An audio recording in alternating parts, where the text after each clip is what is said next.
guys, it's Jessica here with Family Days, and I just recently read a book that has completely changed my life, and I want to share it with you guys because I want you to read it and I want you to be inspired and I want you guys to change your lives.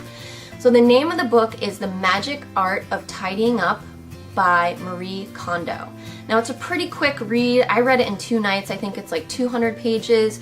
Get it from your library. I think you can get it off Amazon for $8. You can get it on your Kindle for $7. I mean, it's fairly inexpensive for what it actually teaches you. In light of reading this book, it has inspired me to do a new series. I'm going to be doing a whole house decluttering series. I will be doing a video a week showing you how I am using her method. It's called the KonMari method, the combination of her first and last name. So I'm going to be using that method to go through my house and get rid of a whole bunch of stuff and be a better person because of it. And be calmer and less distracted and less stressed out. One of the most radical things about her method of decluttering is that she says, just do it all at once. Just do it, like jump in. Don't do this, oh, I'll go through this pile today and I'll do that closet tomorrow and I'll do, this kitchen cabinet the next day. Her point is that if you do a little bit every day, you're going to be doing a little bit for the rest of your life. You're never going to get it done because by the time this space is cleared up and then you make your way through, other parts of the house, that space is going to get dirty again. So she just says, jump in, do it, and get it over with. Her point is that if you just jump in and immediately clear out all the stuff, you are going to drastically change your mindset. And changing your mindset is really pertinent to sticking with this and not letting your house get cluttered again. And the way to really be successful is to have tangible results. And the only way to have these tangible results is if you jump in and just declutter it all at once. Don't make this a 6-month process. Change your mindset as fast as you can. Okay, so don't get overwhelmed. You don't have to declutter your entire house in one day. That's not what she means by do it all at once. What she has done is she has come up with a set of categories, and you are going to declutter each category all at once. So the first category is clothes. She picked this category because generally speaking, those are the easiest things to get rid of. You can always buy new clothes. It doesn't hold the same sentimental value as like a card from your grandmother or a love letter from your first boyfriend. By making these small decisions over clothes first, it's going to build your confidence in letting things go and in decluttering. So what you do is you go through your entire house. You go through coat closets, anywhere that you have clothes, and put them all on the floor. I know, crazy, right? Like empty out your drawers, all your drawers, pull all your clothes off the hangers, coat closets. If there's stuff in the washer and dryer, get them out and get them on the floor because you're gonna be going through them all at once. All at once. Now, the way I did it, that's where I started decluttering my closet. So I did my clothes first and then I did each individual child's clothes separately. I just thought it was going to be too crazy to have everybody's clothes on the floor. So while I did tackle the clothing category in a matter of days, I did it on an individual basis. So everybody's clothes got thrown on the floor individually and then I went through them. The second category is books. So again, books, wherever they are in the house, they all go in a pile. Kids' books, cooks' books, novels, everything on the floor. So go through for each category, and whatever category you're tackling, it all goes on the floor. Everything. So the categories are clothes, books, papers, meaning like stuff in desks, little sticky notes, any kind of papers, tax returns, whatever. The fourth category is like a miscellaneous category. That would be like kitchen stuff, knickknacks, that type of thing. And then the fifth category is like personal and sentimental items like photographs, cards, love letters, anything. That's the last category because obviously that's the hardest to go through and get rid of stuff. So anything personal would go into that category. Once you have all of your items on the floor. So say you're going through your clothes, you're tackling that first. You're going to pick up each garment, you're going to feel it, you're going to evaluate it, you're going to see what purpose it has in your life, and most importantly, you're going to ask yourself, does this spark joy? Like, do you feel happy holding this?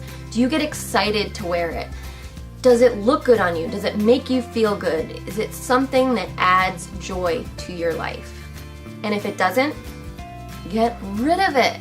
Get rid of it. It is not adding anything to your life except clutter. The purpose of decluttering is so that you get rid of things that no longer serve you. And it's not to say that at one point in life they didn't, but you have to be willing to let them go and know when their purpose in your life has come to an end. Now, that seems crazy to talk about inanimate objects like that. It seems more like you're talking about like a friendship or something. But it's true. Like, is that shirt serving a purpose in your life, or is it just taking up space? If you're surrounded by clutter, your brain is just so distracted, and it's so hard to be at peace and feel a sense of like calmness and well-being. And that is her point, essentially, of this whole book, is just to surround ourselves by things that bring us joy and not have all these distractions that don't serve a purpose in our life. And she reminds you constantly through the book, it's not about choosing what to get rid of. That is not the purpose of going through all these things. It is choosing what to keep. So you have to change your mindset. It's not about, oh, what am I gonna throw away? What can I get rid of? No, it's what do I want to keep? What of these belongings do I want to keep in my life because they are still providing me with some kind of joy? Whether it's that special dress that you put on and you just feel like $1,000,000, or that book that you've read 5 times because you just feel so inspired or happy, or whatever emotion it is every single time you read it. Those are the things you want to keep in your life. Everything else is just a distraction, it's a burden, it doesn't serve a purpose any longer. And she made the point that to really truly realize what is important and what brings joy to your life, you have to get rid of all this other noise and distraction, because your view is kind of obstructed. If you look in your closet and it's just jam-packed full of clothes, and you pull out drawers and everything in it is messy, your brain is like so distracted. Whereas if all the clutter is gone and you open up your closet and you see all these wonderful outfits that fit you and make you feel amazing and that you love wearing and that make you feel happy, like, how awesome is that? Like, every single day you're gonna get dressed in something that speaks to your heart. And that is so amazing. So to truly treasure these things that speak to your heart, you have to get rid of these things that have outlived their purpose in your life. And like I said, she is a Japanese woman, so they have different cultural beliefs over there. And I mean, as you read the book, I mean, she speaks about socks like they have emotions and feelings. Like, for example, she says don't ball them up. You know how you fold the socks inside themselves and throw them in your drawer in a ball? Well, she says, these socks work so hard all day long. Don't roll them up in a ball. Let them breathe. Let them relax.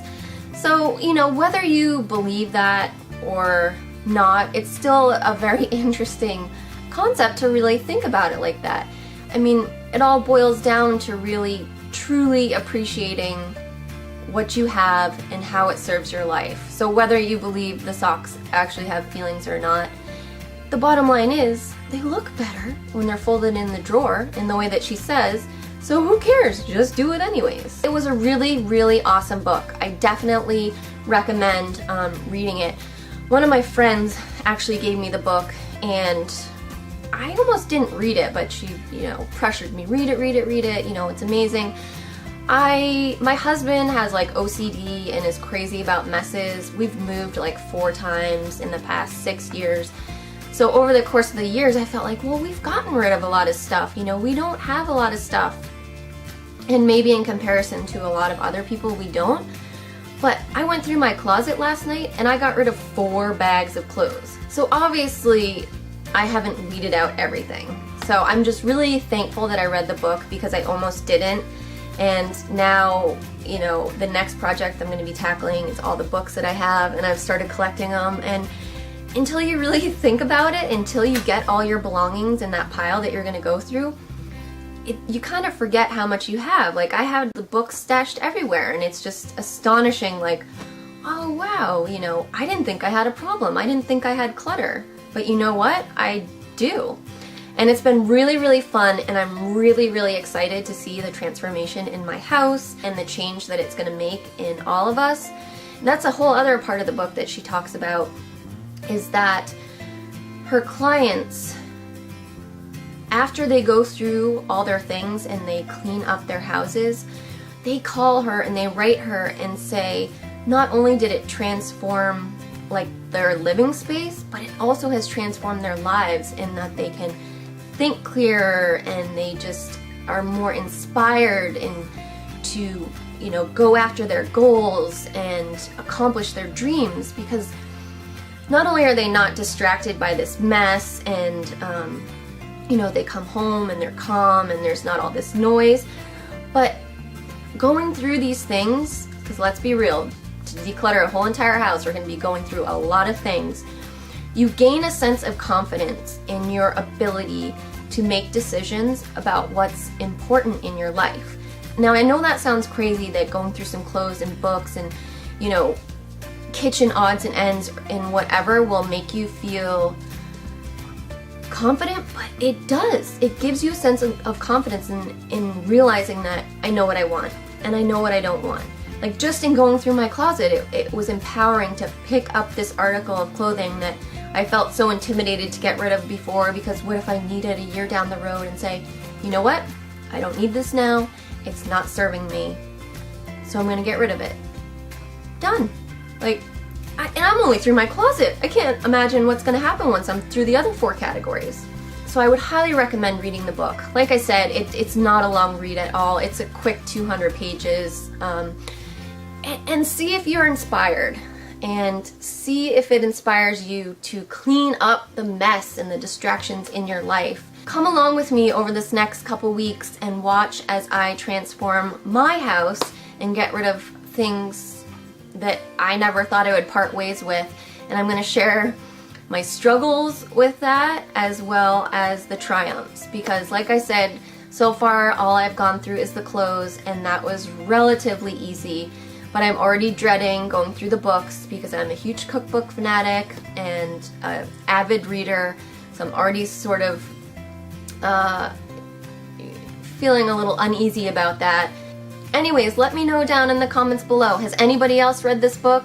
Has anyone else tried the KonMari method? Were you successful? Has it changed your life? And if you haven't, I highly recommend getting a copy and come along on this journey with me and change your life. Thanks for watching, guys. I'll see you next time. Take care.